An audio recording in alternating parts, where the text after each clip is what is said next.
தேங்காய் சட்னி எப்படி அரைக்குதுன்னு பார்க்கலாம். நான் ஒரு முடி தேங்காய் எடுத்துருக்கேன். கொஞ்சோண்டு பொட்டுக்கடலை போட்டுக்கலாம். 5 பல் பூண்டு போட்டுக்கலாம். தோலோடு போட்டுக்கலாம், நல்லாயிருக்கும். இதோட 2 பச்சை மிளகாய் போட்டுக்கலாம். உங்களுக்கு காரத்துக்கு எப்போ பச்சை மிளகாய் வேணால் கூட போட்டுக்கோங்க. கொஞ்சோண்டு உப்பு போட்டுக்கோங்க. இது அப்படியே மிக்ஸி ஜாரில் போட்டு தண்ணி ஊற்றி கொஞ்சம் அரைச்சி எடுத்துக்கலாம். ரொம்ப நைஸாகவும் அரைக்க வேணாம், கொஞ்சம் குறைன்னு இருந்தால் நல்லாயிருக்கும்.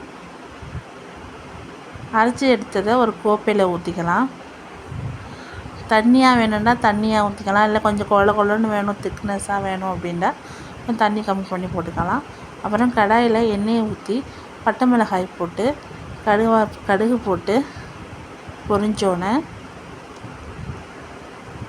கருவேப்பிலையும் போட்டுக்கலாம். பெருங்காயத்தூள் இருந்தால் போட்டுக்கலாம், நல்லாயிருக்கும். என்கிட்ட பெருங்காயத்தூள் இல்லை, அதனால் நான் போடலை. நீங்கள் பெருங்காயத்தூள் இருந்தால் போட்டுக்கோங்க. போட்டு அப்படியே சட்னியில் ஊற்றி நம்ம கலக்கி எடுத்துக்கிட்டால் தேங்காய் சட்னி ரெடி. இன்றைக்கி நைட் சாப்பாடும் இட்லி சுட்டு சட்னி தான் அரைச்சிருக்கேன். வாங்க சாப்பிட்லாம். லைக் பண்ணுங்கள், ஷேர் பண்ணுங்கள், கமெண்ட் பண்ணுங்கள்.